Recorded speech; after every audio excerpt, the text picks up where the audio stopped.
Hey, I'm Bill Gross. Welcome to my weekly real estate update. I've been doing this for about 2 years now, and as I try to summarize what is my point of view or message, and this week's episode perfectly summarizes it. It's the American dream is worth pursuing. Don't let the real estate news or big bad corporations or even our government stop you from achieving the goals you want, the income you want, and the wealth you want for you and your family. And so today we're going to go into why it's a great time to buy a home if it's a great time to buy a home for you. And that's all that really matters. And for some reason, the news is trying to get you off track, off of that message. Before we get into that, let's take a look at the market and where we're at. And I like to use actual statistics to make those decisions. As always, we look at an economy, you have two parts. You have supply and demand. Demand are by interest rates, which is the mortgage rates, and supply is by the inventory. On the interest rate front, rates stay about the same, closing this week at about 7.07%, a little bit up from 7.03, still slightly above 7 where they've been for weeks, in the range of 7 where it's been all year. You'd have to go back, over a year now to get below numbers that would make significant difference in the payment. So we've been in the same range, and as a result, the demand is about the same as it's been all along. Now, how about on the supply side? Now, the supply side is determined by how many homes are for sale with the inventory. That inventory is, other than last year, the lowest on record other than pandemic year. These are regular years. These are pandemic years. And you can see this is last year. And while last year we had about 493,000 units for sale, today we have 569. So it's up a bit over last year by 10-15%. But you can see this year it's flat or slowing down the inventory, whereas last year the inventory was rising a bit through the end of the year. So what does all that mean? Inventory is still historically low and is not moving quickly in any direction nationally. Now, there might be differences in certain cities or states, but nationally, the market overall is staying in a basic position where it's been for the last couple of years. And what is that?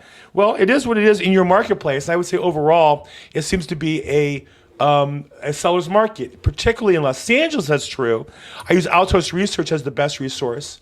And they have this format where they give you a ranking of 41, which is a seller's market, not as strong as it had been last year, but in the range where it's been for the last few months. So the market continues to be a seller's market, though not strongly like during the pandemic period, but still by historical standards strong. And all the metrics are basically holding about the same as they've been. No real change in the market. So you might see a lot of dramatic changes in the news, but that's not the reality. So let's take a look at the news. And it's amazing to me, and the purpose of this podcast is really point out how bad the news is in giving you information to make decisions.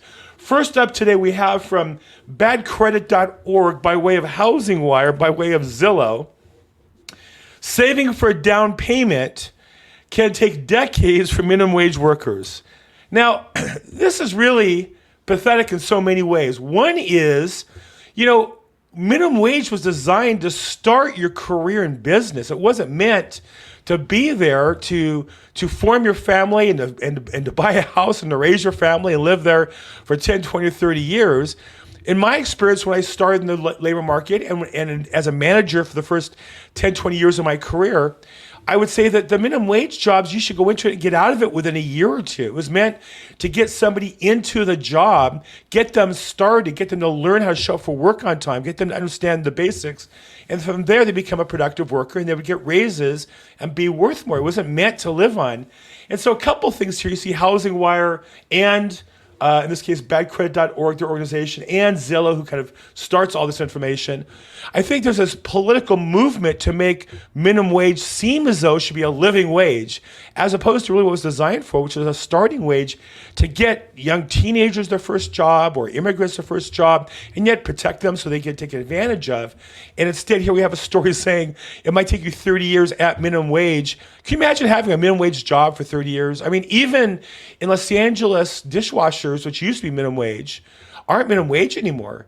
And so, can you imagine having the same job for 30 years? Who would have that? And I'm not saying there aren't people who have limitations and disabilities, and those are exceptions, but as a general rule, that shouldn't be a problem holding you back in your career advancement. It shouldn't be that you can't afford to buy a house on minimum wage. Okay, also under news. Now, this is actually kind of horrific. Now we have lack of housing is pushing more seniors on the streets. Now, homelessness up until now has been a lot about drug addicts and criminals and immigrants. But now we're seeing an increasing cohort of people who are seniors who, for whatever reason, they lost their job or they get divorced or they have a health setback and can't afford to pay rent in their apartment. And because rents have gone up so much, if you get out of a rent-controlled apartment, there are people who live in rent-controlled apartments now that might be $500-$600 a month because they were there for 20 years. And if they lose that apartment to come back in the rental market, they're going to have to pay $1,500 or $2,000 a month. And so there are seniors who are losing their apartments for whatever reason and can't get back in and become homeless. And that's an increasing percentage of the homelessness. Now, I would say, well, let's stop giving homes to immigrants and let's get the drug addicts into rehab and off of the welfare system. But at the end of the day, it's getting sadder and sadder that in Los Angeles, the cost of housing is going up. We're not building more housing. Our economy is getting tougher and tougher, and as a result, there's real suffering going on, and we're seeing that through all demographics. Here's another way the news, I think, distorts itself. Housing Wire, amid a climate crisis. Now, notice it presumes we have a climate crisis. I know half of you believe there is, and honestly, half believe there isn't, and I'm one of those well as half. But but notice how it presumes we're in a climate crisis, so we can't debate the subject. Some good news for Florida's housing market, CoreLogic. But what is this really? This is really an advertisement. It doesn't say anywhere advertisement. But CoreLogic, if you go onto their website, is an advertiser. And so CoreLogic basically is talking about how valuable their data is for large real estate owners to look at properties they own and see what the climate effects of those properties are. So here we go, Chief, it's behind the paywall, I'm not going to pay for it, but the Chief Innovation Officer at CoreLogic outlined the risks, but the positive development he sees in the event and the data that they're offering and the program that they solve. So this is really, this is a company that is using the politics of climate to promote their product. And so are they climate crisis supporters? Well, they're just basically making money on it. And of course, every business that makes money on it is going to tell you how there's a climate crisis. I don't think there's a business that you make money on if there is no climate crisis. So of course, they're going to go for it. Here's another interesting article. Forbes magazine, which used to be a great magazine for learning about personal finance. I, for years, subscribed to it. Now it's just become a political rag in my mind. So I have an article this week on 5 tips for cutting costs during the home buying process. 5 tips. Now, notice it's not 5 tips to get a house. The biggest problem most buyers have is finding a property. And when they find a property, getting the property. They don't talk about that. 5 tips for cutting costs. So, sorry about that. I got my phone, I forgot to put my phone on Do Not Disturb. And we will go ahead and do that. So 5 tips for cutting costs. And let's see what's common about all 5 of them. 5 tips. Number 1, negotiate closing costs. Well, it sounds good, but some of the closing costs can't be negotiated, like your property tax can't be negotiated. Your interest prorations can't be negotiated. The interest rate can't be, but once you have the interest rate, the proration is just the number of days you're having interest.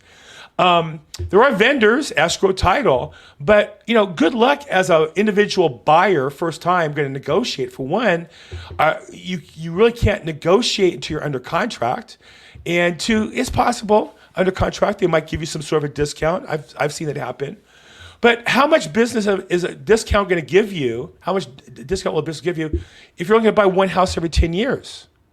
See, the real negotiating is done by professionals like me, who are in the market every day. I'll tell you that on my probate business, where I represent sellers, I have an escrow company that charges 0 cost to the seller. Every seller I have saves $1,000, $2,000. I've negotiated that deal, and there's other fees, and we make it work for them. But my point is, individual buyer, negotiate closing costs is very hard. Working with a realtor can do. Notice the theme we're going to go on here. Number 2 is shop around for mortgage rates. Again, they'll tell you how to shop around. Now, of course, they advertise mortgage rates on the website, so they want you to click on their preferred vendors. The hard thing is to shop before you have a property under contract, because any lender can tell you anything, but they don't have to commit to it until you lock it in. And so the experience many buyers have is they shop around, and every lender tells them a lower rate, but they don't lock it in. And then when it comes time to lock in, magically that lender no longer is the lowest rate.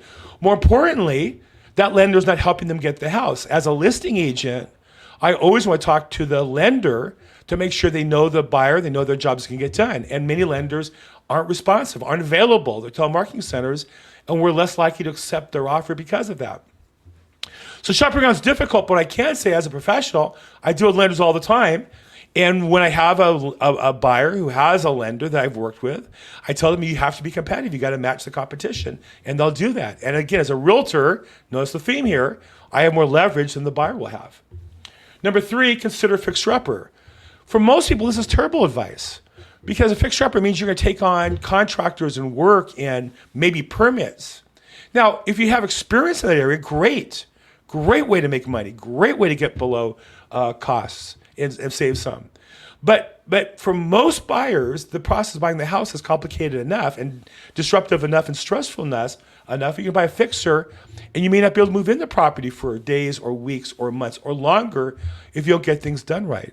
So I think that's very difficult advice for most buyers. I don't think it's appropriate at all. Certainly good for contractors or people with experience. 4, explore first-time home buyer programs. Well, okay, if you're a first-time home buyer, explore those programs. That's great. On your own, it's very difficult to research. It's a lot of work. We do have a home buyer seminar podcast every Wednesday at 4 o'clock with my partner, Patricia Castillo. But I will say that we're all the time in that market and are more aware of some of the first-time home buyer programs than a consumer will. So again, a realtor should be able to explain to you or share with you what programs are available in your area. Again, notice that theme. The realtor is more able to follow these advice than a consumer. And 5 is work with a real estate agent. Well, I would agree with that. Work with a great real estate agent. Like all businesses, the bottom half are below average. The bottom 90% aren't as good as the top 10%. So I would say work with a great real estate agent who can help you save money when you buy a property, structure the deal right, most importantly, get you the good deal. And so overall, Forbes article suggestion on their 5 tips to cut costs, I would say, like most of Forbes today, certainly not worth paying money to go behind their paywall to find out what's going on. Okay, next in news. I thought this was funny. I searched news on Microsoft Bing, and one of the sources I use Google News and other sources. I just put in the word real estate, see, well, what are the most common real estate articles that people are seeing? I thought this was funny. First article, real estate expert Ryan Serhant, I think he's great. Warns of self-destructive mistake home buyers make. Okay, that's interesting. Not sure what that is. Why comments think a major commercial real estate market crash could take down the FDIC. Okay, that's interesting. But look at the third article. Real estate mogul Ryan Serhant on his favorite skincare workout essentials in his new book. I mean, the real estate industry is so bereft, so vacuous, so empty of advice that according to Microsoft Bing, the third most important article to learn about real estate is Ryan Serhant's skincare. Now, he's got beautiful skin. He has a great agent. Now, he's a great luxury agent. I think he has a very narrow focus where he's a master and worth listening to. And I think he's built a great business and great social media presence. And he has great skin. He literally was, I think, a hand actor where his hands were so good looking. But unless you're looking for skincare, I don't think that really should be one of the top 3 articles in the real estate industry. Okay, continuing. It is a pretty common news article. The news industry loves to write anytime the federal government or state government belches something positive, they report it as news. So here's the latest, Housing Wire. Again, White House announces a new grant program designed to boost home ownership. And so we're going to have targeted grants. Whenever they say targeted, that means they're political operatives. They're going to get the money. Target grants to remove barriers to construction with expected $185 million to be distributed this summer. Now, that's what's expected. They haven't done a darn thing yet. And like many government programs, the gap between the announcement and the implementation is big. But even if, at a $500,000 a house, that's 360 houses in a market where we're short 40,000 homes. So what difference is, another 360 homes going to be? But there's the White House and Vice President Kamala Harris explaining they got some new program that's going to solve home ownership. And the press will be taking their pictures and reporting on it. And at the end of the day, like everything else, it's just really a lot of talk, very little actual results that will improve our housing. What will change your housing? Well, here's one. If you had a business that was so bankrupt it had to be court supervised for over 20 years, and its net worth was next to nothing compared to its assets, would you let it make riskier loans? Most of us would say, no, we're normal people. But the Federal Housing Finance Administration has allowed now at Freddie Mac is a quasi-government agency. It sounds oppressive with a big headquarters and pays out millions of dollars, but it's so broke for 20 years, it's been controlled by court receivership. And now Freddie Mac isn't risky enough. It's not that they're not profitable enough. Now we're going to allow them to purchase riskier second loans, home equity loans, right? So how could that go bad? How could giving a financial institution that is irresponsible, they're not even responsible enough to run themselves, they need court approval. How could giving them more money to make riskier loans, how could that possibly go wrong? Our federal government, man, they are just pushing down the gas pedal towards financial ruin. It's just crazy. But not to be outdone, the state of California really is doing its best to make our lives here miserable in housing.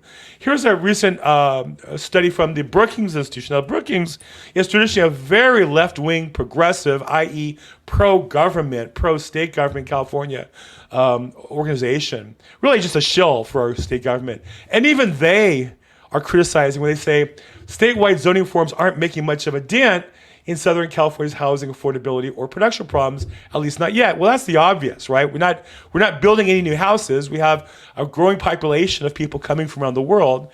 Normally, a healthy state, you'd have people having babies and families growing, but we have more people moving out than that. We're only growing because of our illegal immigrants coming in. But we still don't have enough houses. We're falling behind in houses. And here's the Brookings Institute giving a overall assessment that whatever the state's doing is not doing enough. So you say, well, how bad could it be? Well, here's a perfect example where the state passed a law which was basically, and our state government now has corrupted the proposition process where they just pay off, people gather signatures, the whole thing's very confusing, and they use that to pass a law. So we have a new law that Sacramento can force cities that don't want multiple units and ADUs and multiple ADUs. And that law was actually found unconstitutional by our own state Supreme Court. So even the California State Supreme Court, which is pretty progressive, said, well, that's a bit too far. You can't tell people in other cities how they have to live. And here our Attorney General it says, oh no, Rob Bunton, oh no, we're going to shove it down their throats and make them build housing they don't want. So here we're not building any real housing overall. And then we pass this law to build housing nobody wants. And then the Supreme Court says, no, you can't force people to build housing in their cities they don't want. And our Attorney General has nothing better to do than to say, oh no, we're going to force you guys to do that. So we've got, of course, who makes money in all of this is all the attorneys and all the government bureaucrats, and the judges make money. And the only thing that doesn't happen is taxpayers don't get any money back and housing doesn't get built. Another scathing report, this is in Newsweek, about California's progressive policies are blamed for housing market crisis.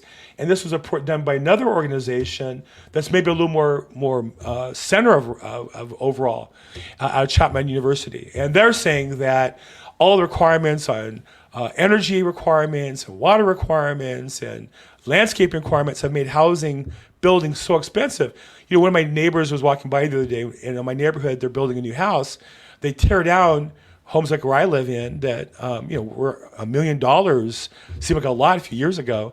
They buy the lot now for $2 million and put up a $5 million house. Well, you can't build a house for less than that because you have so much overhead to build a house that the only way to make it work is to build a big enough house to make a profit on the big numbers. And so here's another study by Chapman University saying that our policies are making it so hard in California to build houses. So it's not a mystery, right? We know what the problem is. Now we could say we don't want to build new housing, right? And I can respect that position. If our governor said that or state government said that. But I said they lie and say, well, we're working on the affordability problem where they absolutely have no interest at all in dealing with housing affordability issues. Now, one of the things I found this week really interesting is, I don't want to miss this one. I have a little bit of a challenge here with this website where you only get so many free articles and then they want you to pay, and I want to pay. So one of the things Department of Justice is doing also is always stopping us from doing business. And you say, well, Bill, how can that be? I can speak to you personally. The Department of Justice is launching an inquiry into California Association of Realtors Standard Forms. So you have attorneys out of Washington, D.C., who've never practiced real estate, never sold a house, never represented a buyer or a seller. And so what's happened is the California Association of Realtors, which I think has created great forms. You can like or not like a lot of things they do, but I think as a professional, it's inarguable that we have the best tools to service our customers in the forums of any real estate group in the country by far. We are the gold standard. And so in response to this lawsuit about commissions, CAR, California Association of Realtors, attempted to put together changes that would meet the requirements so we could inform sellers, inform buyers, document everything, put it all up front. It was but a lot of training involved in these forms. And what does the DOJ do? They just threaten us. And so as a result, the CAR has pulled back, or some companies are not going to use the new forms or scared to use new forms. And so literally on Friday, I'm getting ready to write a potential contract with a customer. And I had to stop and go to our legal department to find out, well, what are we doing? And at eXp Realty, we're actually writing some of our own forms. Because while we appreciate CAR, we can't stop doing business. We have customers to service. But this is a case where the government, there's no law being passed. This is just the Department of Justice just threatening enough people with enough harassment to stop good business. And so, again, in an economy where you might say the housing market is challenging, the DOJ, the Department of Justice, certainly isn't helping anybody with their fishing for more legal work. So one of the things I noticed this last week in particular was a lot of commentary about the housing market. It seems that all the news is really trying to talk it down. For example, the Wall Street Journal, they use an interesting phrase. I love the headlines in these articles. America's frozen housing market is warping the economy. Frozen. Now, we're going to sell 4 million houses this year, maybe not 5 million, but 4 million. That's still a lot. It hardly seems frozen to me. It may not have increased. Overall sales is down by units, but in terms of gross dollars is slightly up. That doesn't seem like a frozen market to me. Why would they use that phrase? Maybe you could say down slightly or up slightly or struggling might be an appropriate phrase, but frozen. And then here's another one, goes even further than that. This is in Newsweek, quoting Bank of America, the housing market is stuck until at least 2026. Stuck.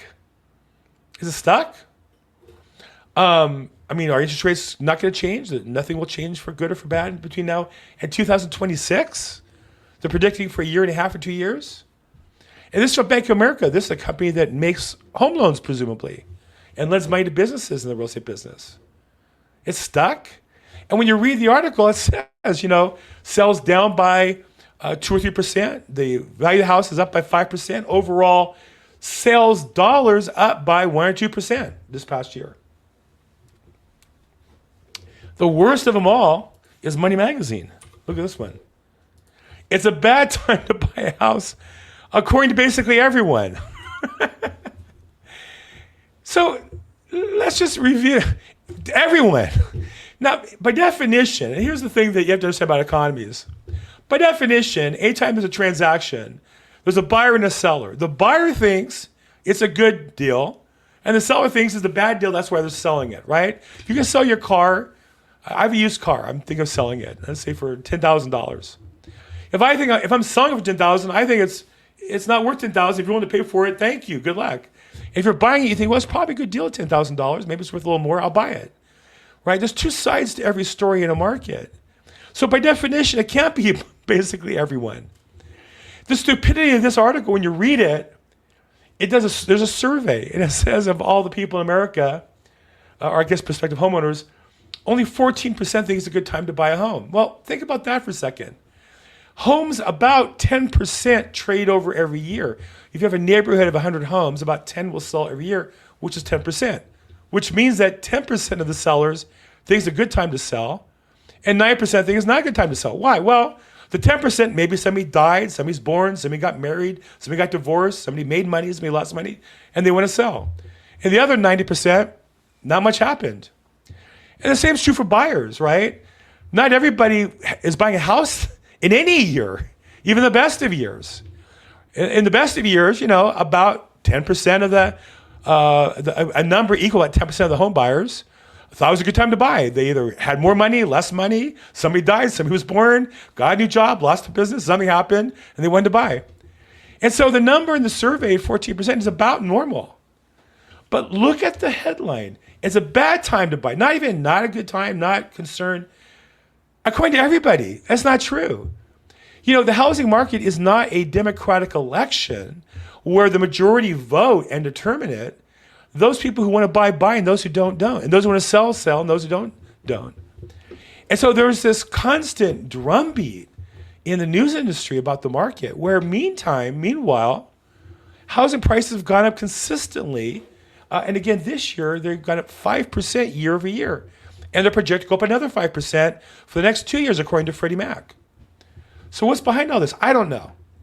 I think there's something about news that they're focused on the clicks and not serving the customer. I'm serving my customer. What do I see? Hey, if it's a bad time for you financially, it might be a good time to sell a house. Or it might be time to buy something smaller. Or it might be time to take some savings and invest in real estate. I don't know. It depends on you. But I would never tell you it's a bad time to sell or a bad time to buy without knowing your particulars. And overall in the market, it's been a great time. The last few years have been great for investors who bought property. It's been great. I bought investment property, made a fortune on it. So don't read the news. I think the key at the end of the day is, as always, have your plan, have your goals. We're halfway through the year. If you're a real estate agent or investor like me, we have another half year to achieve our goals.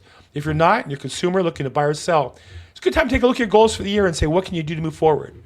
Does buying real estate investment make sense for you? Does buying a bigger house make sense for you?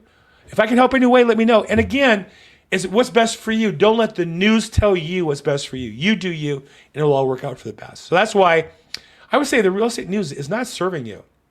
Like all news, it's just, I think it's to be mocked and shamed. And that's my job as a real estate professional, is to help you see your way through that and find the real statistics. What do you think about this? Put your comments down below. Like it, don't like it. Subscribe if you like it. Send me an email if you have questions. I'm at LAProbate on social media. As always, make today your best day ever. Thank you so much for staying on today.